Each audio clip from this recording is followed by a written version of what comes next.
자, 오늘 골로새서 1장 말씀, 골로새서 1장 오늘 13절부터 보겠습니다. 골로새서 1장 13절로 해서 우리 23절의 말씀까지 우리가 볼까 합니다. 조금 길긴 하지만 그래도 한번 보길 원합니다. 자, 골로새서 1장 13절로 해서 23절 말씀 우리가 먼저 함께 읽겠습니다. 그가 우리를 흑암의 권세에서 건져내사 그의 사랑의 아들의 나라로 옮기셨으니 그 아들 안에서 우리가 구속 곧 죄사함을 얻었도다. 그는 보이지 아니하시는 하나님의 형상이요 모든 창조물보다 먼저 나신 자니 만물이 그에게 창조되되 하늘과 땅에서 보이는 것들과 보이지 않는 것들과 혹은 보좌들이나 주관들이나 정사들이나 권세들이나 만물이 다 그로 말미암고 그를 위하여 창조되었고 또한 그가 만물보다 먼저 계시고 만물이 그 안에 함께 섰느니라.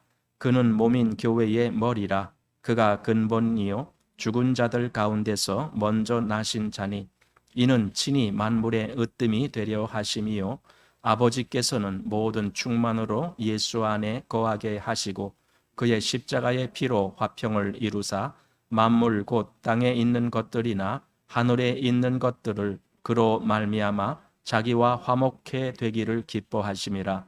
전에 악한 행실로 멀리 떠나 마음으로 원수가 되었던 너희를 이제는 그의 육체의 죽음으로 말미암아 화목해 하사 너희를 거룩하고 흠 없고 책망할 것이 없는 자로 그 앞에 세우고자 하셨으니 만일 너희가 믿음에 거하고 터 위에 굳게 서서 너를 들은 바 복음의 소망에서 흔들리지 아니하면 그리하리라. 이 복음은 천하 만민에게 전파된 바요 나 바울은 이 복음의 일꾼이 되었노라. 아멘.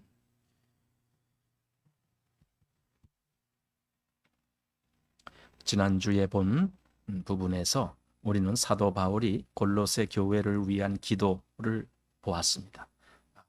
그리고 12절까지 우리가 보았는데 이제 오늘 13절부터 보는데 어떤 성경학자는 여기 13절과 14절을 앞에 기도한 그 기도에 포함시키기도 합니다. 그러나 이제 저는 이건 기도한 내용이 아니라 그 기도한 것에 대해서 더 자세히 내가 지금 무엇을 기도했는지 그리고 내가 지금 누구를 중점적으로 너희에게 이야기하는지 그것에 대해서 다시 부연 설명을 하는 부분이 13절과 14절이다 이렇게 생각이 됩니다. 예를 들어 10절 말씀에 그랬잖아요. 주께 합당히 행하여 범사에 기쁘시게 하고 이렇게 말씀했어요. 또 계속 11절에 그 영광의 힘을 쫓자. 여기 그라는 말은 그의 이런 뜻입니다. 그의 영광의 힘을 쫓아 이제 이런 말씀이고 그래서 13절로 올 때에 그가 이제 같이 이제 그가 되는 겁니다. 그가 우리를 흑암의 권세에서 건져내사 그의 사랑의 아들의 나라로 옮기셨으니 이렇게 할 때에 하나님이 우리를 건져내셨다라고 하는 사실입니다. 저는 여기 13절과 14절이 아주 그 복음에 있어서 가장 핵심되는 요강이다라는 생각을 하게 됩니다. 그가 즉 하나님이 우리를 흑암의 권세에서 건져내사 그의 사랑의 아들의 나라로 옮기셨으니 이것이 이제 하나님께서 하신 일이에요. 자, 그리고 그 일이 어떻게 이루어졌는지 설명이 그 다음 14절입니다. 그의 아들 안에서 우리가 구속 곧 죄사함을 얻었도다 이렇게 되는 겁니다. 그래서 이것이 하나님께서 하신 즉 그 아들을 통하여 하신 아주 중요한 일입니다. 그리고 우리는 바로 이 말씀 이런 말씀 바로 이 우리가 들은 복음이 바로 이런 말씀이거든요. 이 말씀에 근거해서 내가 그리스도인이 됐구나. 내가 하나님 나라의 백성이 되었구나. 이것을 알게 되는 거예요. 하나님이 말씀하셨기 때문에 가끔 이제 이런 말씀에 근거를 두지 아니하는 사람들은요. 한참 믿다가 갑자기 의문이 들어오는 거예요. 뭐냐면, 아니 내가 진짜 하나님 백성인가? 내가 진짜 구속함을 얻었는가? 이 의문이 들어오는 거예요. 왜냐면은 그 사람들의 이 근거는 말씀에 두질 않았을 때는 그러는 거예요. 그러나 말씀에 근거를 둔 사람은요, 내가 혹 약간 좀 이거 내가 진짜 그런가? 내가 진짜 하나님 백성 됐나? 이렇게 뭔가 좀 약간의 의심이 들어온다라고 할 때는 즉시 말씀으로 가서 확인을 하면 돼요. 하나님이 정말 그렇게 약속하셨구나. 하나님이 정말 이렇게 말씀하셨구나. 여기서 확인만 되면 돼요. 그러면 이것이 진짜구나. 물론 성경을 진짜로 믿지 못하는 사람에게는 그런 말씀도 아무 소용이 없어요. 그러니까 믿지 아니하는 사람들에게는 이 말씀들이 다 소용이 없어요. 그러나 믿는 사람에게는 확인만 하면 되는 거예요. 이 말씀이 정말 성경책에 기록되어 있네. 그럼 나는 정말 그 아들 안에서 그 나라의 백성이 된 거네. 그 나라에 속한 사람이 된 거네. 이렇게 확증적으로 마음에 믿음을 가질 수가 있는 겁니다. 자, 그래서 여기 13절, 그가 우리를 흑암의 권세에서 건져내사 그의 사랑의 아들의 나라로 옮기셨으니, 이 확신, 그러니까 이 믿음이죠. 그러니까 사도는 사실 기도를 끝나자마자 아주 집중적으로 하나님과 그 아들에 대해서 말씀을 하는 거예요. 그리고 거기서 우리가 어떻게 됐느냐? 우리가 도대체 무슨 근거로 하나님 백성이라고 말할 수 있느냐? 무슨 근거로 우리가 이렇게 교회의 머리신 우리 주 예수 그리스도로 말미암아 되어진 하나의 그 실체라고 말할 수 있느냐? 이런 여러 가지 근거를 여기서 제시하는 겁니다. 그래서 사도는요, 여기서 하나님이 우리를 그 아들의 나라로 옮기셨고 또 그 아들 안에서 우리가 구속함을 얻었다라고 해놓고는 이어서 계속 그 설명을 해나가는 거예요. 이 얘기를 이제 이 13, 14절의 이 말씀을 그 뒤에 계속 설명을 해나가는 거예요. 그래서 교회의 머리 대신 그리스도를 얘기하는 것이고 계속 그럽니다. 그래서 이 두 절이 아주 핵심적인 구원의 말씀을 해주는 대목이다라고 생각되는 겁니다. 사도행전 26장에 보면은 사도 바울이 아그리빠 왕 앞에서 변론하는 대목이 나와요. 이제 아그리빠 왕이 사도 바울 보고, 그래 네가 뭐 하고 싶은 말 있으면 해봐라, 뭐 이제 이렇게 하잖아요. 그래서 사도 바울이 이제 아마 작정하고 그 말을 하는 것 같아요. 그런데 그때 이제 이렇게 해요. 자기가 예수님으로부터 파송을 받았는데 그 파송받은 목적, 그 이유는 바로 이거다 하면서 저 이방을 어둠에서 빛으로, 사단의 권세에서 하나님께로 그렇게 옮겨가게 그 직분을 받았다 하면서 이야기하는 대목이 나와요.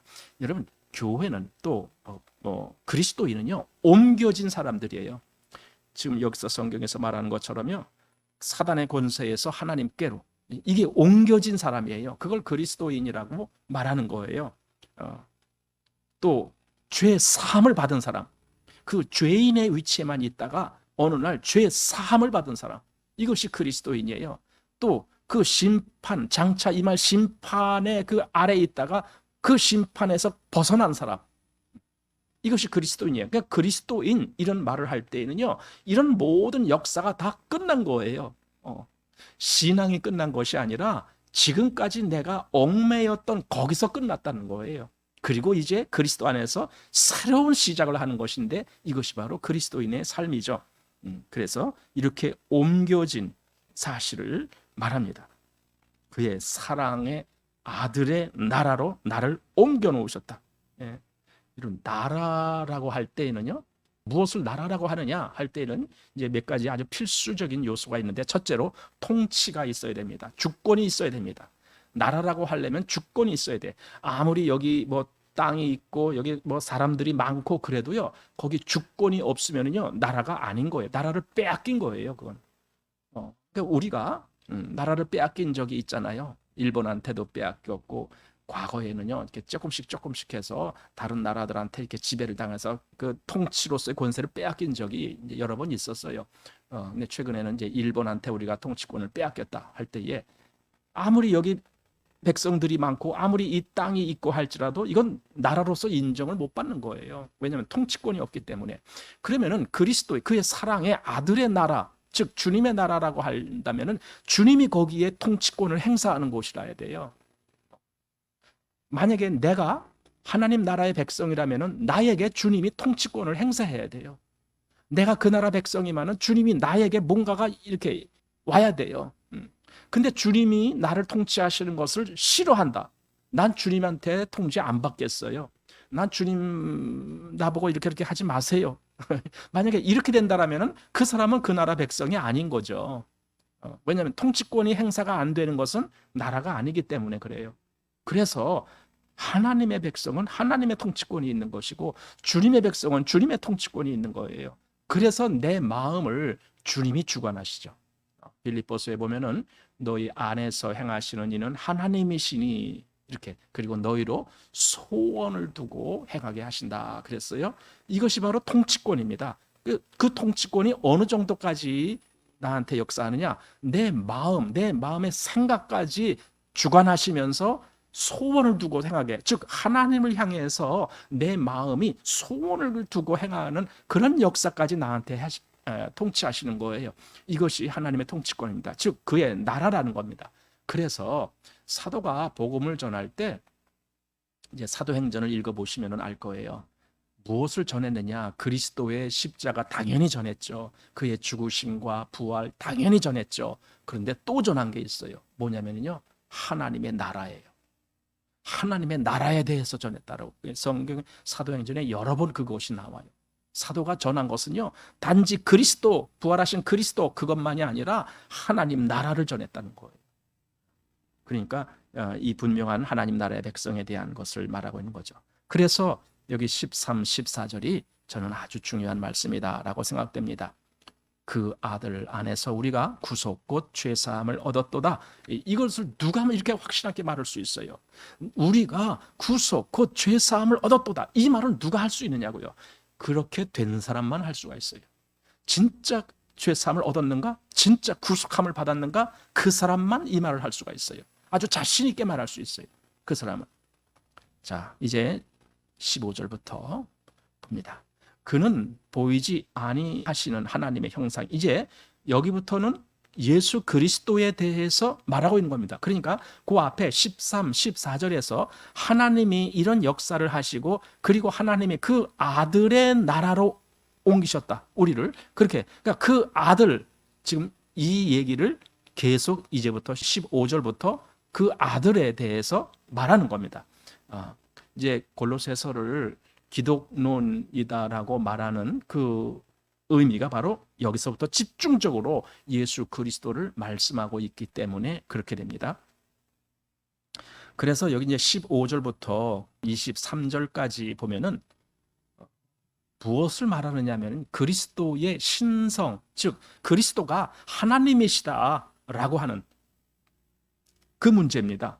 그리스도의 신성이라고 말하는데 그 문제에 대해서 집중적으로 말씀해요. 그러면은 왜 지금 그 말씀을 하느냐면은 골로새 교회에 옳지 아니한 그런 잘못된 교리를 가르치는 그런 세력이 들어왔어요.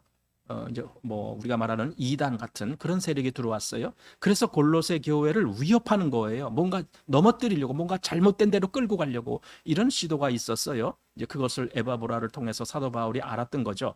그래서 그리스도를 집중적으로 지금 말씀하고 있는 거예요. 즉, 이 이단적인 가르침에서 거기에 빠지지 않게 하려고 지금 그리스도를 가르치는 거예요. 그럼 이단이 무슨 얘기를 했느냐 했을 때 그리스도의 신성을 부인하는 거예요. 그리스도는 하나님이, 예수는 하나님이 아니야. 예수는 피조물일 뿐이야. 이제 이런 얘기를 하는 거예요. 지금도 그런 얘기하는 이단들이 좀 있죠. 예수가 피조물이다. 예수가 천사 중에 하나다. 뭐 이런 식으로 이야기하는 사람들이 있어요. 근데 이때도 있었어요. 그게 이 초대교회 때. 그래서 사도가 그것을 그런 잘못된 위협으로부터 성도들을 보호해야 되기 때문에 그리스도에 대해서 이제 집중적으로 여기서 말씀을 하고 있는 겁니다. 자, 15절 보십시오. 그는 보이지 아니하시는 하나님의 형상이요 모든 창조물보다 먼저 나신 자니. 자, 사실은 이단자들이 이야기할 때도 여기 이 말을 인용하는 겁니다. 모든 창조물보다 먼저 나신 자니 했을 때 예수님도 나신 자라라고 했으니까 그 이전에 예수님이 계시지 않았다가 어느 때 하나님이 그를 만드신 거다. 이렇게 이야기를 합니다. 물론 다른 모든 피조물보다 먼저 나셨지. 그렇지만 분명히 예수님도 나신 거야. 이렇게 이야기를 합니다. 그러나 그것은 잘못된 겁니다. 그가 나타나신 것뿐이에요. 원래 계셨던 그분이 나타나신 것뿐이에요. 우리가 이제 크리스마스니 뭐 이런 거 얘기를 하면서 예수님의 탄생을 이야기하잖아요. 아니 그러면은 그때 예수님이 생긴 건가? 아니잖아요. 전혀 그것이 아니잖아요. 이제 피조라는 개념도 여기 이제 그렇게 지금 이단자들이 이야기를 합니다. 그런데 여기는 보이지 아니하는 하나님의 형상이다라고 말씀했습니다. 형상. 이제 헬라어로 보면은 형상이 에이콘 이렇게 말을 해요. 에이콘. 요 말이 나중에 이제 영어로 와서 아이콘으로 됩니다. 아이콘. 그러면 아이콘 그러면 몇 번 들어보셨을 거예요. 그러니까 어떤 것을 대신해서 약 뭐 이렇게 조그맣게 뭔가 이렇게 그림으로 이렇게 된 걸 이걸 아이콘이라 그래요. 그래서 그 아이콘을 클릭하면은 어떤 뭐가 뭐 이루어지고 뭐 이런 거 있거든요. 이제 이 실체를 그대로 오기에는 너무 실체가 크기 때문에 그것을 빗대어서 약간 뭐 조그맣게 이렇게 뭐 그림이라든가 뭐 이런 가지로 이렇게 해서 또는 어떤 형체로 만들어진 그런 것도 있어요. 아이콘. 또는 우리가 이렇게 또 말할 때도 있습니다. 예를 들어 뭐라는 겁니까? 요즘 그 젊은 세대들이 이제 이런 말을 잘 쓰죠. 아이콘이라. 뭐 누가 무엇의 아이콘이야. 뭐 이런 식으로 쓰거든요. 그래서 예를 들어 뭐 한류의 아이콘은 누구야? 뭐 이런 거 얘기하잖아요. 아이콘. 그러니까 그것을 대표하고 그것을 이렇게 나타내는 그런 거. 그것이 바로 여기 헬라어의 에이콘이라는 거, 이 형상이라는 뜻입니다. 근데 하나님의 형상이다. 즉 하나님을 그대로 나타내는 분이다. 이거죠. 하나님을 그대로 나타내는 분이다. 만일 어떤 피조물이 하나님을 그대로 나타낸다라면은 그 하나님은 제한된 하나님일 수밖에 없는 거예요. 그럼 무한한 하나님이 안 돼요. 그렇게 되면 어떤 피조물이 하나님을 그대로 나타낸다고요? 그럼 하나님이 또 다른 하나님을 다시 만들었다는 소리인가요? 그 말이 안 되는 거. 그러니까 여기서 예수님이 피조물이시다라고 하는 개념은 맞지 않는 거예요. 하나님을 그대로 나타내는 그 형상이 어떻게 피조물일 수가 있어요? 그럴 수가 없습니다. 예수님은 원래부터 아버지 품속에 계신 독생하신 하나님이십니다. 그런데 그분이 단지 세상에 오신 것뿐이죠. 그래서 여기 보이지 아니하는 하나님의 형상이요 이랬습니다. 또 모든 창조물보다 먼저 나신 자니 바로 이 말씀을 가지고 예수님도 피조물이다 뭐 이런 식으로 이야기를 하는 분들이 있습니다. 그런데 그게 아닙니다. 여기 먼저 나신 자라는 개념은 물론 우리가 시간적인 개념으로도 해석이 되는 말입니다. 이 말은 먼저, 가장 먼저 이렇게도 해석할 수가 있습니다. 그런데 여기서 더 중요한 것이 있는데 먼저 나셨다라는 개념은 단지 시간적인 개념의 해석이 아니라 가장 중요한 분이시다 이런 의미가 있어요. 가장 중요한 분. 하나님께 있어서 그리스도는 가장 중요한 분이다 이런 의미로 해석을 할 수가 있습니다. 예를 들어 출애굽기 4장에 보면은 하나님이 그래요. 이스라엘은 내 아들 내 장자라 이런 말을 해요. 그러니까 이스라엘이 장자래. 실제로 하나님의 피조물 중에는 이스라엘이라는 이름이 생기기 이전에도 사람들이 있었어요. 이미. 이스라엘은 언제부터 이스라엘이 생겼어요? 아브라함 손자. 그죠? 야곱 때. 그때 야곱의 이름을 이스라엘이라고 부르고 또 그 자손 12 아들을 통해서 이어질 그 모든 것을 말씀하시거든요. 그러니까 이제 직접적인 이스라엘의 조상은 야곱이에요. 그래서 요한복음에 보면은 그 수가성 여인이 예수님께 그러잖아요. 당신이 우리 조상 야곱보다 크니까 이렇게 얘기를 하잖아요. 그래서 야곱이 직접적인 조상이고 물론 아브라함이 야곱의 할아버지인 아브라함도 같이 그렇게 포함합니다. 그러나 아브라함의 자손이라고 다 이스라엘은 아닙니다. 왜냐하면 아브라함의 자손 중에는 이삭도 있지만 누구도 있어요? 뭐 이스마엘도 있고 또 나중에 보니까 또 다른 그 후처들을 취해서 또 많은 아들들을 낳았어요. 근데 그들은 이스라엘이 아니란 말이에요. 그러니까 아브라함 때부터 다 그 밑으로는 다 이스라엘이야. 이렇게 하면 잘못되는 거예요. 그건 아니에요. 물론 아브라함이 이스라엘의 조상인 건 확실하지만 정확하게 이스라엘이라고 부를 수 있는 것은 야곱 때부터예요. 그래서 야곱의 12아들이 그대로 이스라엘의 12조상이 됩니다. 이것이 이스라엘입니다. 그러면은 아니 야곱이 언제적 사람이에요? 아브라함보다도 그 후대잖아요, 야곱이. 그러면 그때부터 이스라엘이라고 불렸잖아요. 근데 어떻게 장자라고 불릴 수 있느냐 이거죠.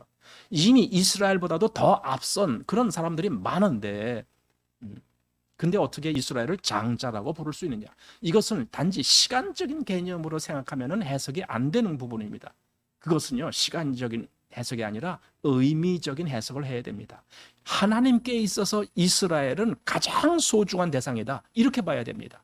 온 민족 중에 이 세상의 모든 백성 중에 이스라엘은 하나님이 가장 소중히 여기는 대상이다. 이렇게 봐야 내 장자다 하는 의미가 해석이 됩니다. 마찬가지로 여기서 먼저 나셨다라고 하는 개념이 바로 그런 의미에서 해석이 된다라는 겁니다. 그냥 시간적으로 누가 제일 앞섰냐가 아니라 하나님 앞에 가장 소중한 존재가 예수 그리스도시다. 이렇게 보는 것이 맞습니다. 그래서 예수님이 생전하실 때 2번이나 그런 이야기가 하늘에서 들리죠. 이는 내 사랑하는 아들이요 내 기뻐하는 자다. 이 말씀이 2번, 한 번은 세례 받으실 때 또 한 번은 그 변화산상에서 변화 받으실 때 이렇게 2번씩이나 그 얘기가 들렸다라는 것은 하나님이 그를 어떻게 보시고 계시는지에 대한 표현이거든요. 그래서 그를 가장 먼저 나신 자 이렇게. 그러니까 우리 말에는 지금 번역상 가장 먼저라는 이렇게 무슨 순서처럼 되어 있지만 실상은 가장 중요하다라고 하는 의미로 해석이 되는 말씀이다라는 겁니다.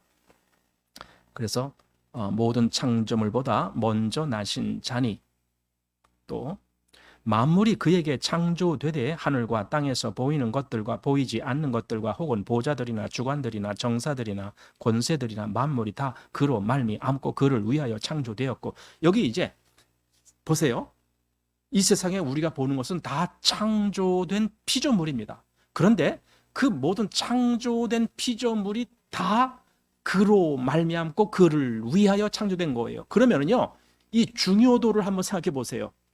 여기 그 하나님의 아들이 계셔요. 근데 여기 하나님이 이 모든 피조물이 다 그 아들로 인하여 또는 아들을 위하여 창조되게 했었어요. 그러면 이 모든 것들은 다 그 아들보다 덜 소중한 거예요. 이 아들이 더 중요한 거예요. 예를 들어 이제 여러분의 그 자녀가 있다. 요즘 뭐 예를 들어 뭐 손자 손녀들이 있다. 그러면은 어느 날 이제 여러분이 그 자녀 또는 손자 손녀에게 뭔가를 사주고 싶어요. 그래서 얘야 나랑 같이 저 가게 가자. 내가 너 뭐 맛있는 거 사줄게. 이렇게 하고 데려갑니다. 그럼 가게 가서 거기 이렇게 그 진열돼 있잖아요. 그 주인 보고 그래요. 여기 진열돼 있는 거 다 싸주세요. 다 싸주세요. 그래서 이런 큰 잔루에다 하나를 단축 쌌어요. 그리고 그걸 그 자녀에게 또는 손자 손녀에게 주는 거예요. 자, 너 이거 다 가져. 자, 그랬을 때에 여기 있는 거 이렇게 많은 걸 다 쌌다고 할지라도 이것이 중요한 거예요? 그 자녀가 더 중요한 거예요? 어느 게 중요한 거예요? 하나님이 이 온 세상의 이 모든 피조물을 그 아들로 말미암아 또 아들을 위하여 창조되게 하셨다는 것은요, 이 온 피조물보다 그 아들이 훨씬 더 중요하다 그 뜻이에요. 그래서 그 아들이 모든 세상을 다 책임질 수도 있는 거예요. 그만한 자격이 있는 거예요. 그만한 소중함이 있으니까. 그래서 가장 먼저 나신 자고, 그리고 그분으로 인해서 온 피조물이 창조되었고 그분을 위하여 창조되었습니다. 그런데 여기 그 조목조목을 들었는데 한번 보십시오. 만물이 그에게 창조되되 하면서 하늘과 땅에서 보이는 것들, 이거는 우리도 알아요. 보이는 것들, 이 모든 것 다 창조된 거예요. 그다음에 보이지 않는 것들, 이건 잘 모르겠어요. 보이지 않는 것들이 뭐가 있는지 하여튼 뭐 여러 가지 있겠죠. 그런데 그 보이지 않는 것들 해놓고 그다음에 또 혹은 보좌들이나 혹은 주관들이나 혹은 정사들이나 권세들이나 만물이, 아니 여기 보좌, 주관, 정사, 권세 이런 것들은 물질이 아니잖아요. 그죠? 이건 물질을 얘기하는 것이 아니에요. 그럼 이건 뭐냐면요, 이건 천사들의 그 위치를 이야기한다 그래요. 천사들의 그 계급이라든가 이런 모든 것들을 이야기한다. 왜냐하면은 땅에서의 그 뭐 권세나 이런 건 다 보이는 것들이니까 그 사람들 다 보이잖아요. 누가 대통령이다, 누가 임금이다 다 보이잖아요. 그러니까 그건 이미 그 앞에서 이야기한 거고, 이 뒤에 보이지 않고 그리고 이 모든 권세, 주관한 뭐 이런 것들은 이건 천사의 계급이다. 그런데 그것까지도 그 아들을 위하여 창조된 거다라는 거예요. 그것까지도. 그래서 만물이 다 그로 말미암고 그를 위하여 창조되었고 이겁니다. 그러니까 아니 여기서 우리가 중요한 생각을 유추할 수가 있어요. 뭐냐면요, 아니 하나님 나를 왜 만드셨어? 이거예요. 하나님 나를 왜 만드셨을까? 그럼 답이 나와요. 왜 만드셨어요? 그 아들을 위하여. 이게 답이에요. 나뿐만이 아니라 온 세상에 있는 모든 사람, 모든 피조물은 다 그 아들을 위하여 만드신 거예요. 그 아들을 위하여. 그러니까 이 하나님의 뜻이 있는 거예요. 하나님이 왜 세상을 창조하셨는데 우리는 아무것도 몰라요. 사람들은 그냥 하나님이 우리를 사랑하시니까 창조하셨지 이렇게만 얘기를 해요. 그런데 그건 반만 맞은 거예요. 진짜 하나님이 이 온 세상을 창조한 이유는 그 아들 때문이에요. 그래서 아들이 그 모든 것을 주관하시는 거예요. 그분이 진짜 왕이신 거예요. 사람들은 그를 거부했지만. 그래서 만물이 그로 말미암고 그를 위하여 창조되었고 이렇게.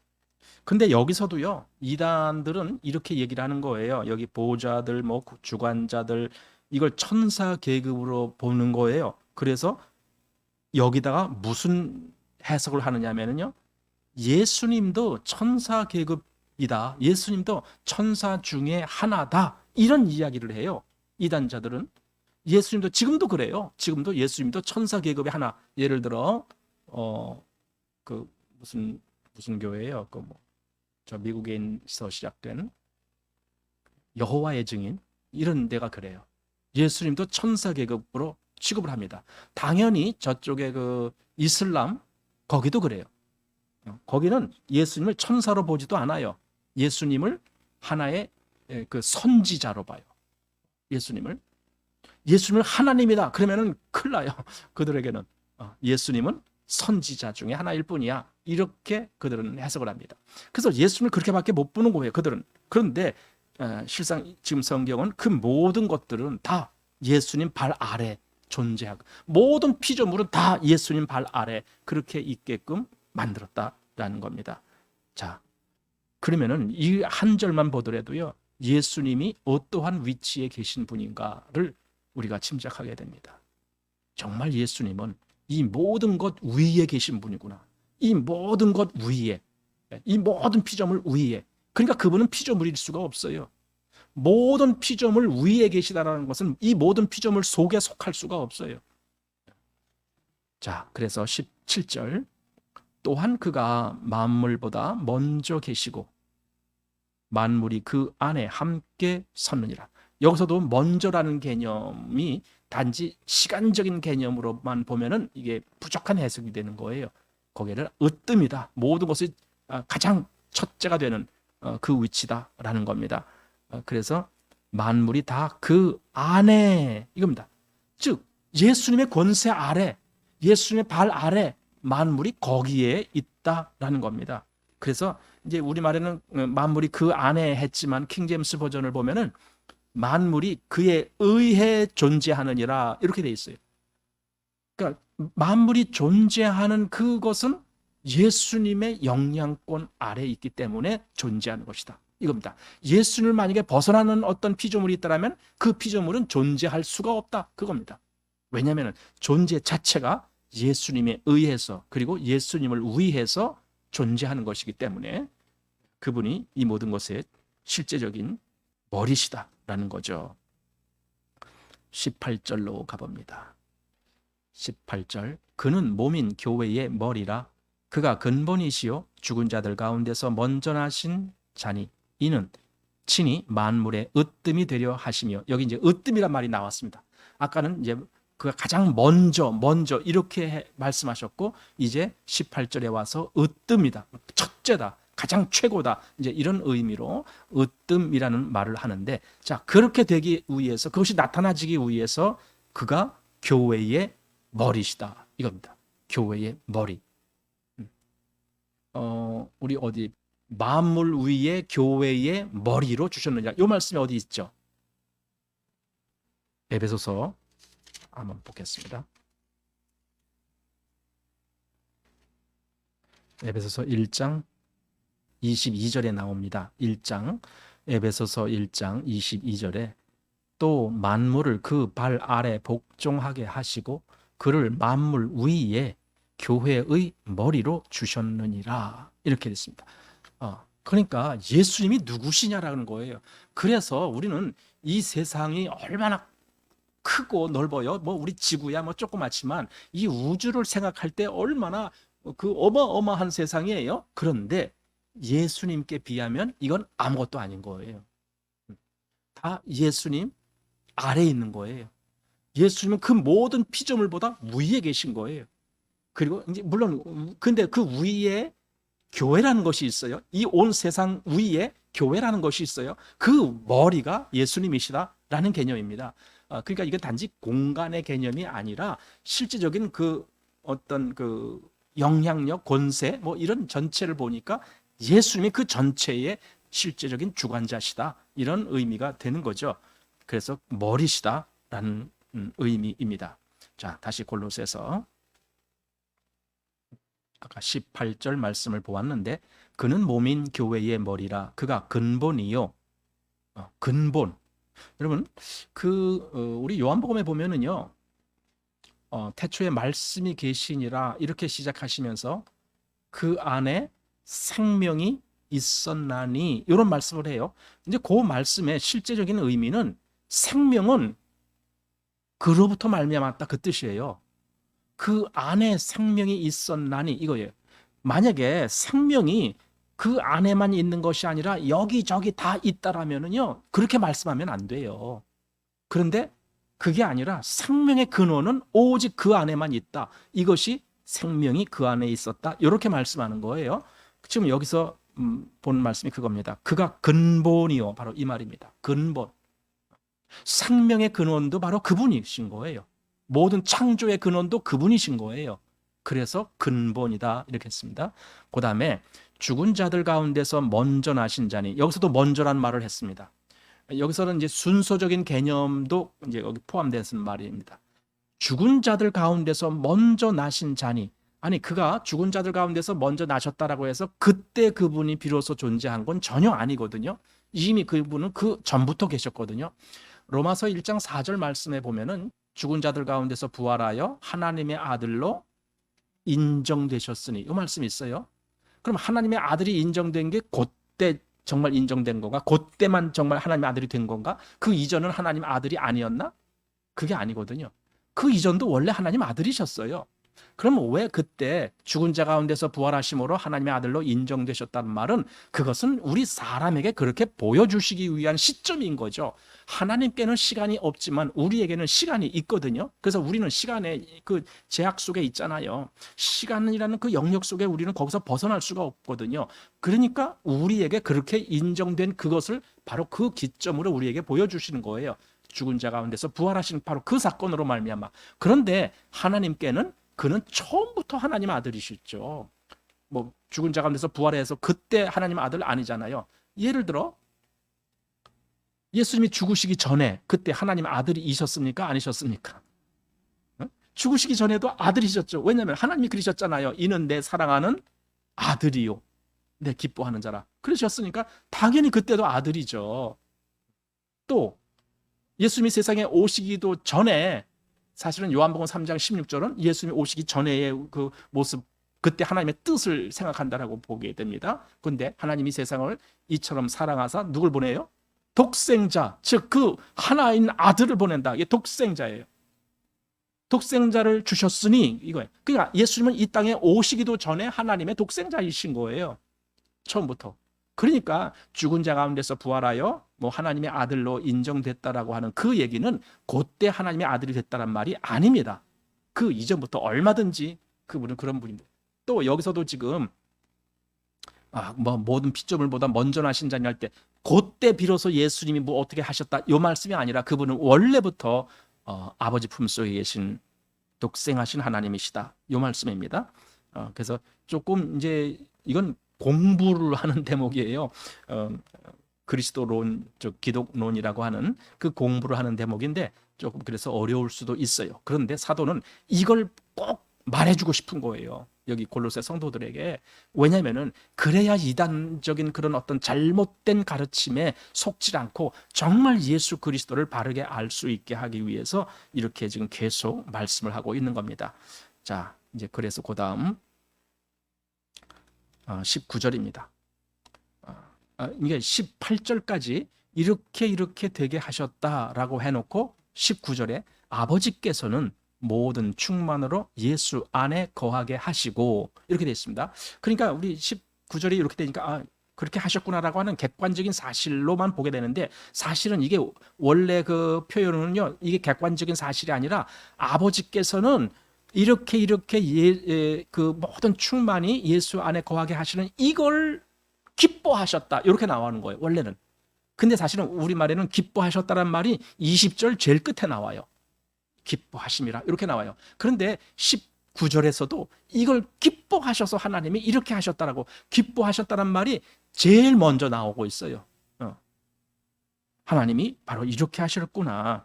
그래서 모든 충만이 예수 그리스도 안에 있게 하시는 것. 예수님을, 그러니까 모든 피조물, 이 세상에 그 엄청난 많은 피조물, 그거 다 예수 안에 있는 거예요. 예수님이 영역 안에 있다는 거예요. 예수님이 실제적인 그 모든 것 위에 계시기 때문에 이 세상의 모든 피조물은 다 예수님 안에 있습니다. 물론 그리스도인이 예수님 안에 있다는 개념하고 온 피조물이 예수 안에 있다는 개념하고 좀 달라요. 예수 안에 있다는 개념, 이거는 그 영향권 안에 있는 것, 예수님을 벗어날 수가 없다 그 뜻입니다. 이것이 온 세상의 모든 피조물이 그 안에 있다라는 의미입니다. 그래서 아버지께서는 모든 충만으로 예수 안에 거하게 하시고 또 그의 십자가의 피로 화평을 이루사 만물 곧 땅에 있는 것들이나 하늘에 있는 것들을 그로 말미암아 자기와 화목해 되기를 기뻐하심이라. 하나님이 기뻐하셨다는 거예요. 그럼 하나님이 기뻐하시는 일을 하시는 건 당연한 거죠. 하나님이 싫어하는 일을 하실까요? 하나님은 하나님이 기뻐하시는 일을 하시는 거예요. 근데 하나님이 기뻐하시는 일은 하나예요. 뭐예요? 그 아들 안에 그 모든 충만이 다 그 아들 안에 거하게 하는 거예요. 이게 하나님이 기뻐하시는 거예요. 예. 그래서 그렇게 하다 보니까 그럼 무엇도 그 아들 안에 있어야 돼요? 여기 20절로 가보니까 십자가의 피 사건이 그래서 나온 거예요. 그 사건을 다른 사람이 하면 안 되는 거예요. 구원자가 또 다른 구원자가 오면 안 되는 거예요. 하나님은 이 모든 것을 그 아들 안에 넣어준 거예요. 그래서 거기서 다 해결이 돼야 되는 거예요. 그 아들이 얼마든지 책임질 수 있게 돼야 되는 거예요. 그 아들이 그 모든 것의 구원주, 구세주가 돼야 되는 거예요. 그 아들한테 그 모든 걸 다 넣어 놓으셨기 때문에. 그래서 그 아들, 여기 그의 십자가의 피로, 여기 앞에 그라는 말에 좀 중요하게 있는 그의 십자가의 피.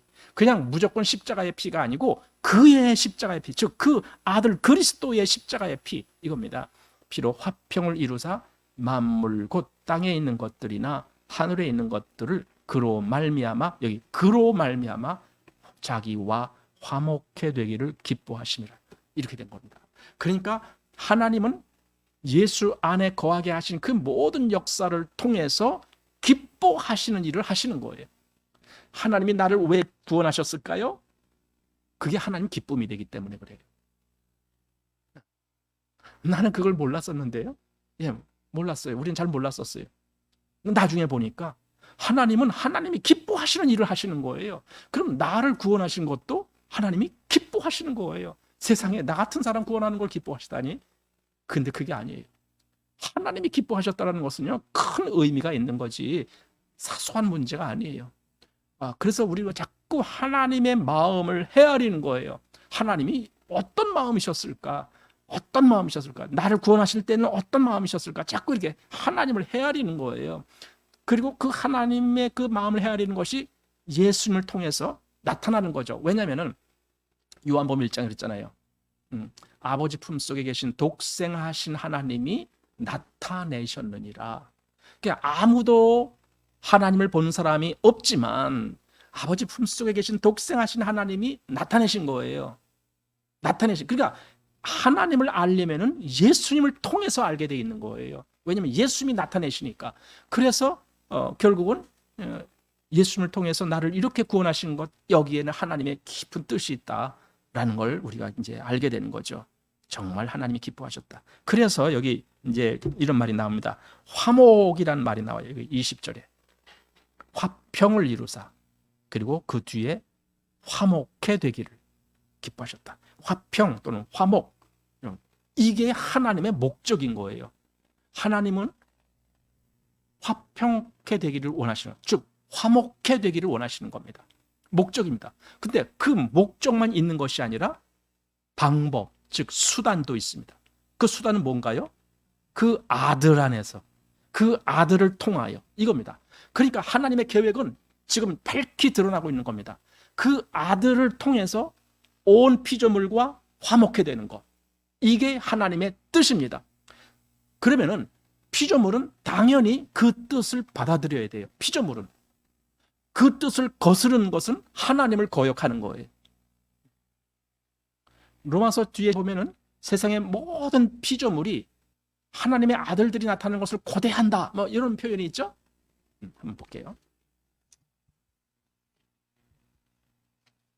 8장 19절 말씀이죠. 8장 19절. 피조물이 고대하는 바는 하나님의 아들들이 나타나는 것이니 피조물이 허무한데 굴복하는 것은 자기 뜻이 아니요 오직 굴복해 하시는 이로 말미암음이라. 그 바라는 것은 피조물도 썩어짐의 종로로 탄 데서 해방되어 하나님의 자녀들의 영광의 자유에 이르는 것이니라 하면서 피조물이 다 이제까지 함께 탄식하며 함께 고통하는 것을 우리가 아나니, 이렇게 됐습니다. 여기 계속 피조물 이렇게 얘기합니다. 이 세상의 모든 피조물들도 다 하나님의 뜻을 알기 때문에 그 하나님의 뜻에 복종하기를 원하는 거예요. 그런데 사단으로 말미암아 그것이 제재됐기 때문에 거기서 벗어나서 정말 다시 하나님께로 복종되는 그것을 원하는 거예요. 그러니까 피조물은 이미 그 원리를 알고 있어요. 모든 피조물은 당연히 하나님께 복종되어야 된다, 이걸 알고 있어요. 왜냐하면 그렇게 창조됐으니까, 그 목적으로 창조됐으니까. 그런데 사람은 안 그러죠. 사람이 안 그래요. 자, 다시 골로새서로 옵니다. 그래서 20절이 그 말씀입니다. 그의 십자가의 피로 화평을 이루사 만물 곧 땅에 있는 것들이나 하늘에 있는 것들을 그로 말미암아 자기와 화목해 되기를 기뻐하심이라, 이거죠. 하나님의 기뻐하시는 일이 바로 이거였습니다. 이거죠. 만약에 내가 어떤 사람을 인도해서 그가 하나님 백성 되게, 즉 하나님과 화목해 되게 그렇게 하는 일을 내가 했다라면, 물론 내가 그 일을 실제적으로 한 것은 아니라도 나를 통해서 그 일이 이루어졌다라면 그것이 하나님의 기쁨이 되는 거예요. 실제로 이게 기쁨이 됩니다. 여러분, 우리가 누구를 정말 좋아한다라면요, 그에게 기쁨이 되는 일을 하고 싶어 하는 거예요. 내가 정말 하나님을 좋아한다면 난 하나님의 기쁨이 되는 일을 하고 싶어지는 거예요. 하나님이 뭘 기뻐하신다라고 하셨을까? 이거죠. 내가 누구 어떤 뭐 좋아하는 사람이 있으면 그 사람이 뭐 먹고 싶은 거 있다 그럼 그걸 사주고 싶은 거죠. 왜? 그의 기쁨이 되게 하려고. 이거예요. 내가 진짜 하나님을 기뻐한다면 이거죠. 자, 21절입니다. 전에 악한 행실로 멀리 떠나 마음으로 원수가 되었던 너희를 이제는 그의 육체의 죽으심으로 말미암아 화목해 하사 너희를 거룩하고 흠없고 책망할 것이 없는 자로 그 앞에 세우고자 하셨으니. 자, 여기 21절 22절이 바로 그 앞에 나온 20절을 또다시 이게 설명을 해주는 거예요. 어떻게 지금 그렇게 됐는가 이거예요. 전에 악한 행실로 원수가 되었던 너희 이렇게 됩니다. 여기뿐만 아니라 에베소서에서도 바로 그 말씀을 해주고 있습니다. 전에는 우리가 다 하나님과 원수였다. 뭐 그런 얘기를 하잖아요. 원수.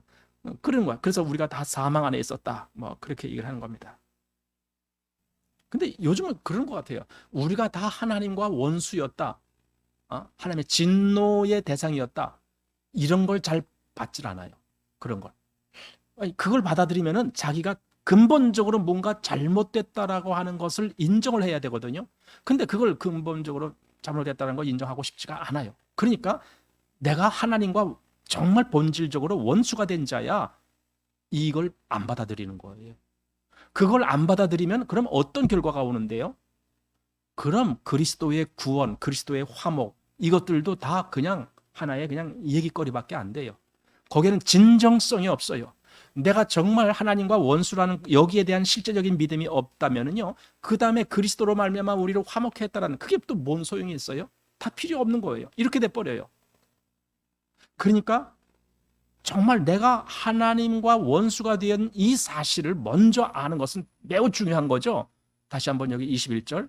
전에 악한 행실로 멀리 떠나 마음으로 원수가 되었던 너희를, 여기 너희는 골로새 성도들이에요. 그런데도 사도는 그 얘기하는 거예요. 너희가 원래는 하나님과 원수였다. 이거죠. 그걸 다시 일깨워 주는 겁니다. 모든 그리스도인은 이걸 잊지 말아야 됩니다. 나는 원래 하나님과 원수였어. 원수였는데, 그런데 정말 그리스도로 말미암아 내가 하나님과 다시 화목하게 됐어.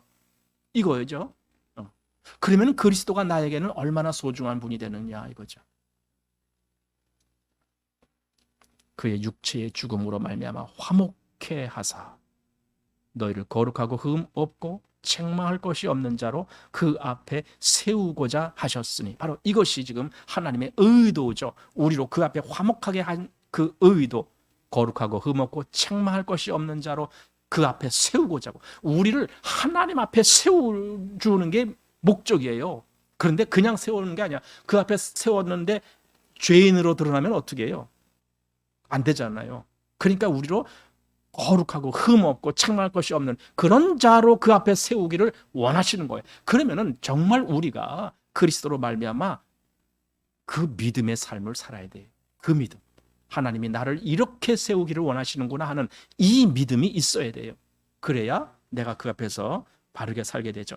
그래서 그 앞에 이렇게 점없고 흠없고 이렇게 되게 한 그 얘기를 에베소서에서 보면은요, 그게 교회라는 겁니다.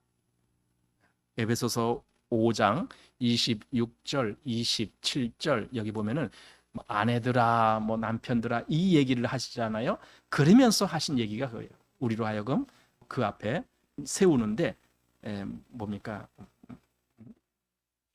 여기 한번 보십시다.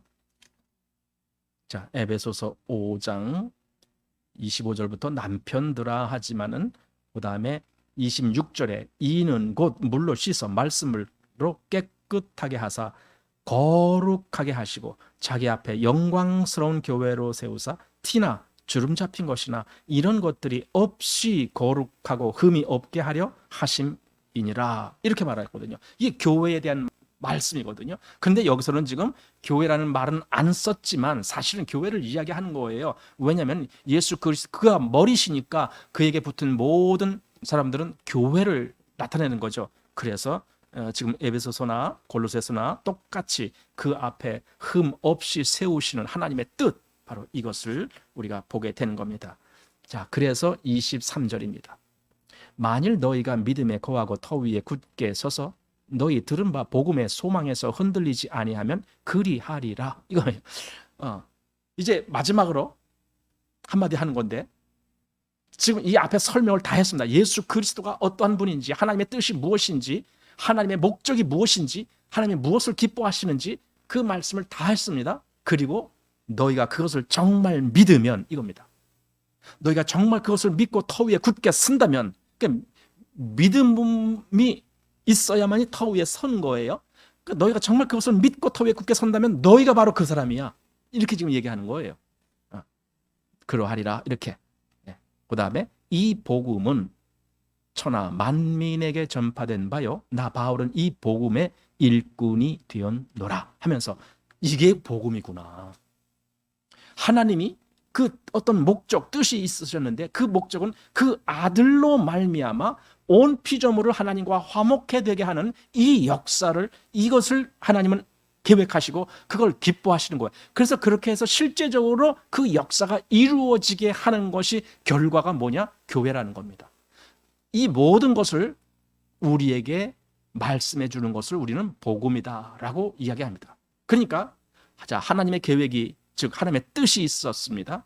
그 뜻은 곧 그 아들로 말미암아 이 모든 창조된 것도 그 아들로 말미암아 창조되었고 그 아들을 위하여 창조되었고 그 아들 안에 거하게 했어요. 이게 하나님의 뜻입니다.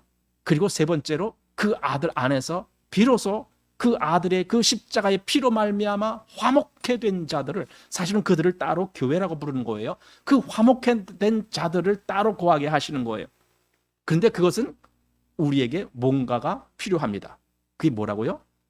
믿음입니다. 믿음. 그래서 믿음 얘기를 하는 겁니다. 믿질 않으면 그것이 상관이 없어져요. 그러니까 정말 내가 그것을 믿는가? 믿는다라는 말은 이 하나님의 이 역사, 이 모든 계획, 이 뜻, 그걸 내가 신뢰합니다. 그걸 내가 지지합니다. 그걸 내가 정말 붙듭니다. 난 그것이 사실이라고 받습니다. 이런 걸 믿음이다라고 얘기를 해요. 그냥 아무것도 없는데 나 그냥 무조건 믿어, 무조건 믿어. 그럼 이건 정말 허공에다 대고 믿는 거예요. 그게 아니라 지금 성경이 말씀한 것대로 하나님의 뜻이 이거였어. 하나님이 예수 그리스도를 바로 이런 목적으로 보내신 거야. 그리고 예수는 바로 하나님의 뜻을 그대로 받아서 그걸 이루게 하시려고, 그리고 십자가로 가셨던 것이야. 이런 모든 것을 다 포함해서 그걸 믿을 때 하나님의 실체, 하나님의 인격, 하나님의 뜻을 내가 받아들이는 거가 되는 거예요. 이런 믿음이 있는 사람이 바로 여기서 말한 대로 바로 하나님과 화목된 자요, 그의 약속 안에 거하는 자요, 이렇게 되는 거죠. 자, 이것이 바로 예수 그리스도에 대한 실제적인 가르침입니다. 그래서 기독론이라고 하는 겁니다. 아, 예수님이 그런 위치에 계시는 분이구나. 나에게는 그래서 꼭 필요한 분이구나. 나는 정말 그 예수님으로 말미암아, 예수님으로 인해서 내가 하나님을 믿게 됐고 내가 하나님과 화목하게 됐구나 하면서 이 모든 것의 근거가 예수님, 그가 근본이시오 했던 것처럼 그렇게 되는 거구나 하고 그걸 받아들이는 거죠. 바로 이것이 오늘 본 말씀입니다. 예수 그리스도. 그러니까 우리도 예수님을 진짜 이렇게 봐야 되는 거죠. 예수님을 진짜 이렇게 봐야 돼. 그러면 예수님의 모든 것에 대해서 소홀히 할 수가 없어요. 그분이 하신 말씀이라든가 그분의 가르침 이런 것에 대해서 소홀히 할 수가 없어요. 정말 예수님이 나에게 이런 분이구나, 이걸 알게 되면은 나는 정말 그 예수님을 절대적으로 따르게 되고 절대적으로 그분을 위하는, 그분을 사랑하는 그런 마음이 되는 거죠. 그래서 그리스도인의 여기 점없고 흠없는 그런 모습으로 하나님 앞에 서게 되는 그날을 고대하고 있는 거죠. 아까 교회가 그랬던 것처럼 주님이 그렇게 하시는 거예요. 우리를 흠없이 그렇게 인도하시는 거 주님이 하시는 겁니다. 그래서 우리가 장차 그 앞에 서게 되는 그겁니다. 자, 오늘을 우리 23절까지 해서 마치겠습니다.